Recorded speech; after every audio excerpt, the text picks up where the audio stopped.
Et salut! Alors dans cette vidéo, on va voir comment montrer qu'une fonction est ou n'est pas différenciable en un point. Alors, rappelez-vous, dans la vidéo précédente, on avait vu comment ça se passait dans le cadre d'un intervalle. Cette fois-ci, on va parler dans le cadre du point. Alors voici la deuxième partie de la méthode, qui est toujours issue de ma fiche que vous pouvez télécharger, le lien est en description. En vert foncé, ce sont les exemples qu'on va étudier pour justement illustrer la méthode, et en vert clair, ce sont quelques informations sur les fonctions. Alors c'est parti, on va voir dans un premier temps comment montrer qu'une fonction n'est pas différenciable. Et c'est tout simplement de montrer qu'elle n'admet pas de dérivée partielle. Alors cette fois-ci c'est en un point, mais rappelez-vous, dans la vidéo précédente, on avait vu que cette méthode, elle pouvait aussi fonctionner dans le cadre d'un intervalle. Alors je vous ai dit justement qu'on allait voir un exemple dans cette vidéo-ci, c'est le cas. Vous vous souvenez de cette fonction? On l'avait déjà analysée il y a quelques vidéos déjà. On devait justement calculer ses dérivées partielles en 0, 0. Et du coup, en calculant ces dérivées partielles, on trouvait que la dérivée partielle de cette fonction en 0, 0 par rapport à x valait moins l'infini, et par rapport à y valait 0. Et souvenez-vous, dans cette vidéo, on avait vu que si une dérivée partielle valait plus ou moins l'infini, ça voulait dire qu'elle n'existait pas. Et ce que dit la méthode, c'est que si la fonction n'admet pas de dérivée partielle, en l'occurrence là elle n'existe pas donc elle ne peut pas en admettre, ça veut dire que du coup en ce point, en le point 0, 0, étant donné qu'elle n'admet pas de dérivée partielle en 0, 0, alors du coup f n'est pas différenciable en 0, 0. Voilà. Alors juste, je tiens à vous faire remarquer un truc, il suffit d'une seule dérivée partielle qui n'existe pas pour que la fonction ne soit pas différenciable en ce point, ou en cet intervalle. Par exemple, regardez là, en 0, 0, la dérivée partielle existe, mais il en suffit d'une seule qui n'existe pas pour que la fonction en 0, 0 ne soit pas différenciable.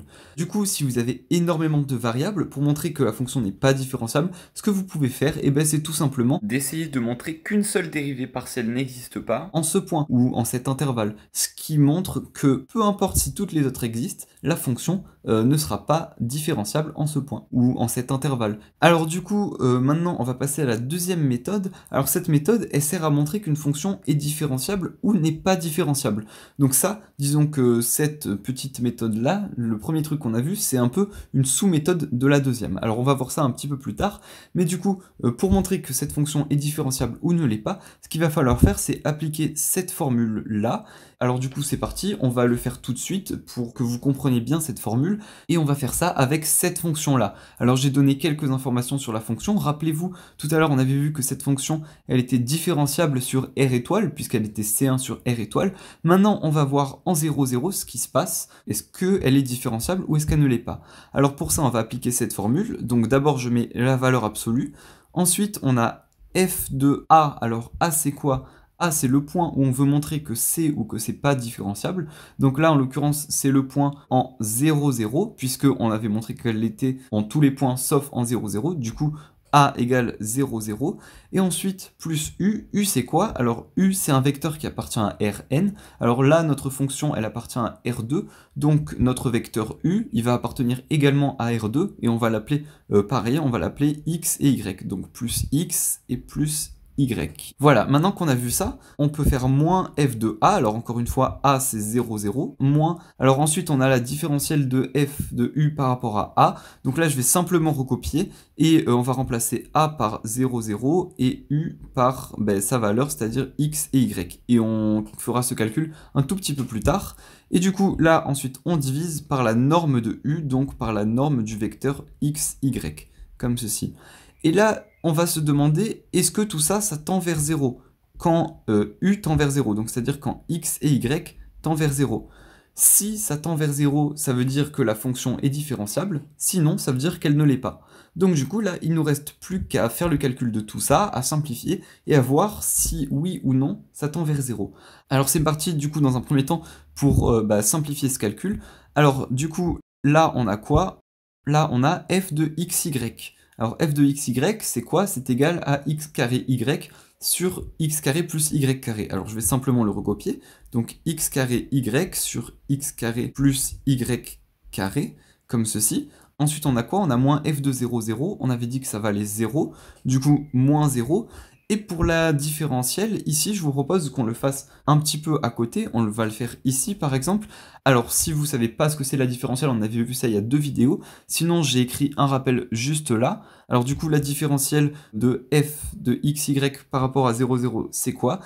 C'est en fait les dérivées partielles. Donc, dans un premier temps, je vais les écrire. Donc, du coup, d0, 0, f de xy est égal à quoi?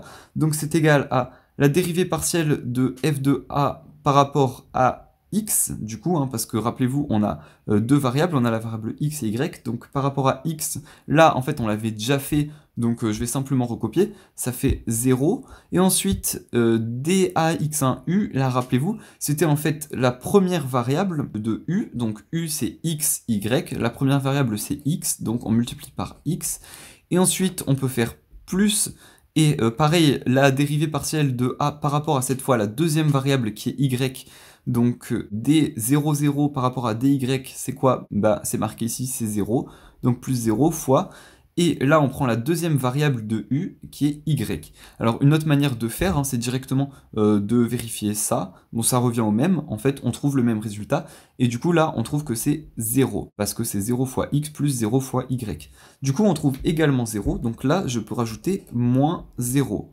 Ok, ensuite je ferme la valeur absolue, et je divise par la norme de x et y. Alors si vous avez vu les vidéos sur les normes, en fait, on avait vu que la norme d'un vecteur, c'est quoi? Et ben c'est en fait sa norme 2 par défaut, c'est la racine carrée de la somme de chacune de ces lignes au carré, c'est-à-dire de x carré plus y au carré, comme ceci. Alors du coup maintenant ce que je peux faire, c'est que comme la racine carrée elle sera toujours positive, c'est que je peux mettre également une valeur absolue ici. Et ce que je vais pouvoir faire, c'est que je vais pouvoir grouper la valeur absolue du haut et la valeur absolue du bas pour l'écrire en une seule grande valeur absolue. Et du coup, si je recopie, ça me fait x carré y sur x carré plus y carré, le tout divisé par racine de x carré plus y carré, et je ferme ma grande valeur absolue. Et ça, c'est égal à quoi? Et bien regardez, donc là, c'est comme ça, hein, là, c'est la grande barre de fraction. Là, j'ai x carré plus y carré, là j'ai racine de x carré plus y carré, le tout donnerait donc x carré y sur, et là, x carré plus y carré à la puissance 3 demi. Voilà, donc ça c'est simplement un calcul. Alors maintenant ce qu'on va faire, c'est qu'on va se demander, est-ce que ça tend vers 0 quand x et y tendent vers 0? Donc est-ce que ça tend vers 0 quand x, y tend vers 0? Donc vers 0, 0, je peux même écrire ça comme ça. On se pose la question, donc petit point d'interrogation. Alors là, on voit qu'une manière de faire, si vous avez vu les premières vidéos sur le calcul de la limite et la continuité, eh ben vous savez qu'on peut utiliser le changement de variable. Alors du coup, si je fais un changement de variable, alors je vais pas écrire tous les détails, hein, mais on sait que x va devenir r cos θ et y va devenir r sin θ. Du coup là, on aurait r cube cos θ carré sin θ, le tout divisé par, donc là on aurait r carré facteur de cos θ carré plus sin θ carré, donc les deux s'annulent, donc le tout divisé par r carré, et évidemment le tout à la puissance 3 demi. Alors cette puissance et cette puissance s'annulent, donc ça nous fait quelque chose sous la forme r cube sur r cube, donc là je vais pouvoir barrer ces r cube, et on se demande, est-ce que ça tend vers 0 quand r tend vers 0, puisque maintenant on regarde plus x et y, mais on regarde r.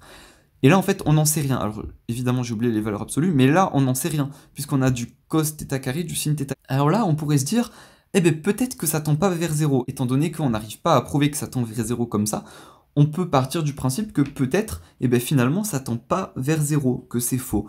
Et là, rappelez-vous l'histoire des suites. Alors, si, par exemple, maintenant, alors, je fais un autre truc, je prends un est égal à 0, 1 sur n, et je prends Vn est égal à 0, 0, comme ceci. Et bien, qu'est-ce que j'ai? J'ai que la limite quand n tend vers plus l'infini de Vn, c'est bien 0, 0, donc on a bien ça, on a bien ce qu'on cherche. Et pareil pour Vn, la limite quand n tend vers plus l'infini de Vn, ça tend bien vers 0, 0.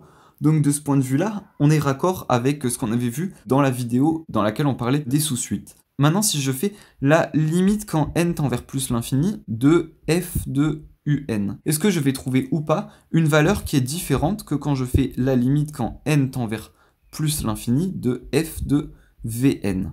Du coup, c'est ce qu'on va voir. Si on fait la limite quand n tend vers plus l'infini de f de un, ça fait la limite quand n tend vers plus l'infini. Alors f de un, c'est quoi? F de 0, 1 sur n, ça veut dire que tous les x, on va les remplacer par des 0, et tous les y, on va les remplacer par des 1 sur n. Donc ça me fait 0 fois n'importe quoi, ça nous fait 0. Donc la limite quand n tend vers plus l'infini de 0, donc ça nous fait 0. Et maintenant, la limite quand n tend vers plus l'infini de f de vn. Alors vn, c'est quoi? Vn, c'est 0, 0. Donc du coup, là, on remplacerait tous les x par des 0 et tous les y par des 0. Mais le problème, c'est que du coup, le dénominateur, il vaudrait 0 et une fraction avec un dénominateur nul, c'est pas possible. Donc du coup, mon Vn que j'ai choisi, il est pas bon. Donc du coup, il va falloir que je le change, et on se rend compte qu'il faut un Vn tel que notre x et notre y soient différents de 0. Alors on peut prendre par exemple 1 sur n et 1 sur n. Comme ça, le numérateur ne s'annulera pas. Alors du coup, si je prends 1 sur n, qu'est-ce que je vais avoir? Donc je vais avoir limite quand n tend vers plus l'infini de, donc je vais remplacer tous les x et tous les y par des 1 sur n. Donc là, on aurait 1 sur n au cube, donc 1 sur n au cube, divisé par, alors il faut que je garde bien ma valeur absolue, divisé par quoi? Là, j'aurai 2 fois 1 sur n carré, donc ça nous fait 2 sur n carré, et attention, on met le tout à la puissance 3 demi, donc du coup, puissance 3 demi, comme ceci. Je ferme la valeur absolue, du coup, ça me fait quoi? Ça me fait la limite quand n tend vers plus l'infini, de quoi? De donc 1 sur n au cube, divisé par...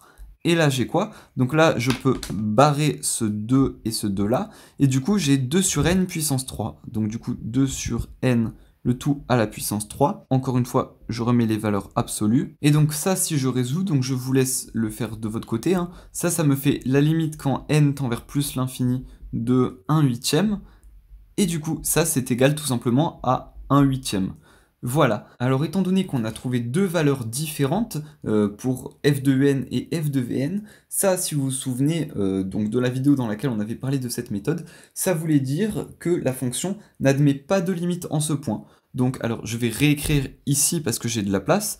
Donc, du coup, ça impliquerait que la fonction n'admet pas une limite en 0, donc elle n'est pas différenciable. Voilà, évidemment, si vous arriviez à vous en sortir avec cette méthode en trouvant que la fonction tendait vers 0 quand r tend vers 0, dans ce cas c'était gagné, et ça voulait tout simplement dire que la fonction était différenciable. Voilà, donc j'espère que maintenant vous êtes au taquet sur les fonctions différenciables en un point, principalement avec cette deuxième méthode et qui est finalement assez longue. D'ailleurs, je tenais juste à vous faire remarquer que pour calculer la différentielle ici, on avait besoin de la dérivée partielle par rapport à x et par rapport à y. Donc là, ce qui va se passer, c'est que si vous vous rendez compte que vous avez plus ou moins l'infini, eh ben, ça sert à rien de faire la méthode. Vous passez directement à cette première méthode en montrant du coup qu'elle n'existe pas et donc qu'elle n'est pas différenciable. Voilà, donc j'espère avoir été suffisamment clair pour que vous compreniez bien. Si c'est le cas, vous pouvez lâcher un petit like, ça ferait super plaisir. Si vous avez des questions ou quoi, vous pouvez les laisser dans les commentaires. Et nous, on se retrouve dans la prochaine vidéo pour voir comment montrer qu'une fonction est C1. Et oui, parce qu'on l'a pas encore fait. Du coup, à tout de suite.